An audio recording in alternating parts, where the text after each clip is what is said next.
If there's one thing you don't do as a car guy, it's underestimate Don Yenko. In 1969, General Motors had one rule when it came to its compact and mid-sized cars. No displacement motors were allowed over 400 cubic inches, at least not in regular production orders anyway. On paper, GM wanted nothing to do with the horsepower wars. The bigger the motor that was put into the smaller the car, at least on the showroom floor, may go ahead and detract purchases from Chevrolet's Halo Corvette. But there was one Pennsylvania dealer who didn't see this as a problem, but he saw it as a loophole that he could exploit within Chevrolet's ordering system. Don Yenko was already a famous race driver, but his real weapon was paperwork. See, he understood General Motors' confusing central office production order system, COPO for short. And since he understood this system better than just about anybody, he could cherry pick from GM's parts catalogs the exact motors he wanted for the cars he ordered, the stuff that wasn't available inside of a regular brochure. Now, his high-performance Corvair Stingers had already proven that he could turn Chevrolet's humblest cars into legitimate street weapons. And in 1969, outside of the normal Yenko Camaros and Chevelles, he aimed the efforts at the Nova. And what rolled out the other side was a car so vicious that Yenko himself reportedly called it dangerous, and only 37 of them in top trim would ever be built, plus one very strange exception that we'll get to in just a minute. So what did Don Yenko exactly do to the humble Chevy Nova to turn it into such a legitimate street fighter? Well, it all started with an engine swap that GM wouldn't have signed off on if not for that COPO ordering system. The 1969 Yenko Nova SC, with SC standing for supercar, was an insane powerhouse. Now, they started this from the Nova SS, which had a 396 in it. Yenko took out the 396, which was a potent motor, and replaced it with the L72 427. Now, for whatever reason, Yenko did not use the heads, carb, and intake manifold that came with the 427. Instead, he apparently used the 396 top end on the larger 427 block. In the end, Yenko's engineering worked out. The 396 made about 375 horsepower, which for a Nova was awesome. The 427 was normally rated at about 425 horsepower and 460 foot-pounds of torque, which was a healthy improvement. But once Yenko was done with it, inside of these Nova SCs, they were over 450 horsepower cars. 450 horsepower in a Nova you could buy from the dealership was crazy. Now, putting a 427 in a Camaro from the COPO program or a Chevelle wasn't that crazy. But to do it to a Nova, that took a very specific type of buyer. The Yenko SC Novas were nasty. These were 0 to 60 cars in the 5-second-ish range,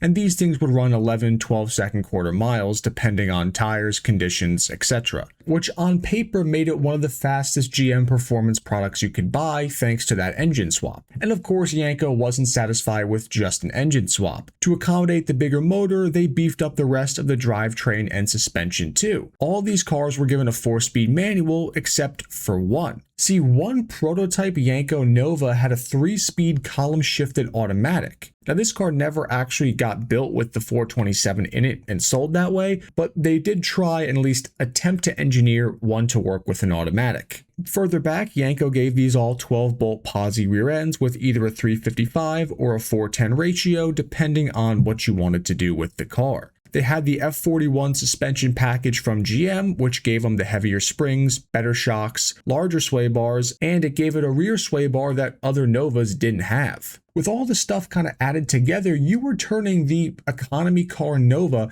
into something that was much more Camaro-esque than it had any business being, even though technically they did share a very similar chassis. Inside the interior, Yenko swapped the speedometer for a 140 mph model and mounted an 8,000 RPM Stewart Warner tack to the hood. Not like you were going to actually spin the 427 up to $8,000 though, but it was a nice addition. They also offered an optional Stewart Warner gauge cluster that would mount under the dash to add oil pressure and water temperature gauges. Custom Yenko logos were obviously sewn into the headrests as well to complete the branding package. But nothing completed a Yenko branding package like those stripes on the outside. The decals that Yenko applied to the outside of these Novas and all of their Yenko SC cars are undeniably some of the most iconic decals in period, and they weren't that outlandish either. They were pretty tasteful decals for how much power you were getting under the hood, which in this case would have the signature Yenko arrow on the hood. The 1969 Yenko Novas were allegedly offered only in 4 colors: Garnet Red, Rally Green, Fathom Blue, and Le Mans Blue. Now, Yenko also gave buyers the option of a black vinyl top. Now, you might be asking, how many people actually bought these souped up Novas?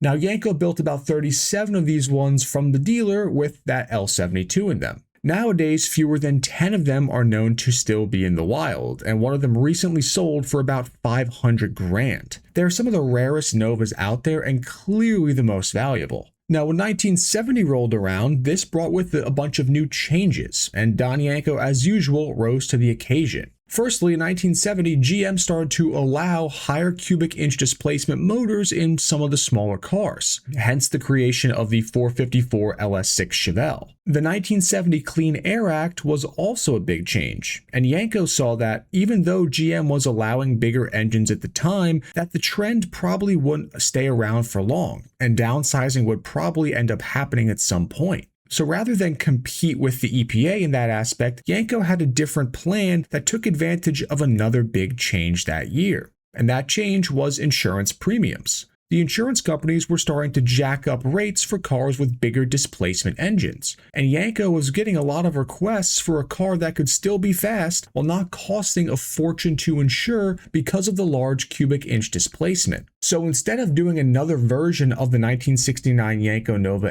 SC, Yenko did something different. He created the Deuce Nova, and instead of a big block in it, he equipped the Novas that year with a 350 cubic inch LT1 from the Z28 or the Corvette of that year. As his base, he started with a non-SS Nova with the F41 heavy-duty suspension package that we talked about before. But now he swapped in the LT1 motor and they tuned it up to make an impressive 360 horsepower and 370 foot-pounds of torque. It wasn't as crazy as the SC Novas, but here's the thing, these cars handled a lot better because they took a lot of weight off the front end that would have came from that big block. So you did lose 100 or so horsepower and torque, but you gained a lot more nimbleness in the front end, and it was a car that was overall more balanced. Behind the engine, he went with the same Muncie 4-speed manual again and mounted that to a 410 posi rear. They had magnesium SS rally wheels, a hood-mounted tack, and of course a dual exhaust system.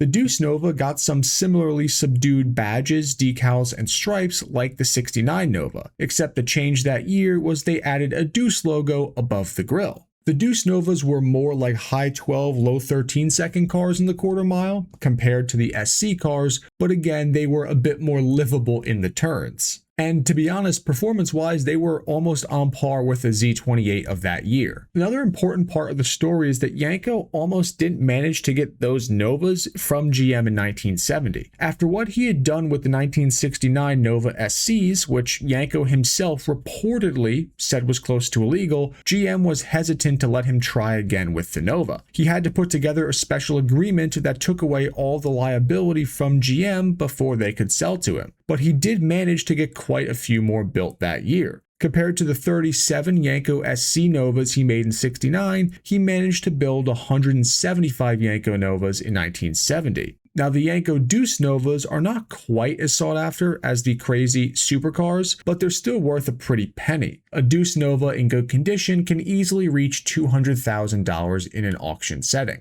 So while these Yenko Novas are out of reach for the average buyer, it is good to see at least that Nova prices of all the period muscle cars from GM haven't risen that much. They're the most affordable to find now. So if you wanted to build your own clone, it would be cheaper to do so with a Nova, at least to buy a good body and good shell of a car, than it would be with a Camaro. It's actually one of my favorite body styles of the period. And let me know in the comments down below if you agree, and if you ever owned a Nova yourself, let me know how you liked it, what was done to it, and all that stuff. I'd love to hear about it in the comments. Otherwise though, thank you all for watching another Rare Cars video. Please make sure to like, share, and subscribe, and I will see you all in the next one, enthusiasts.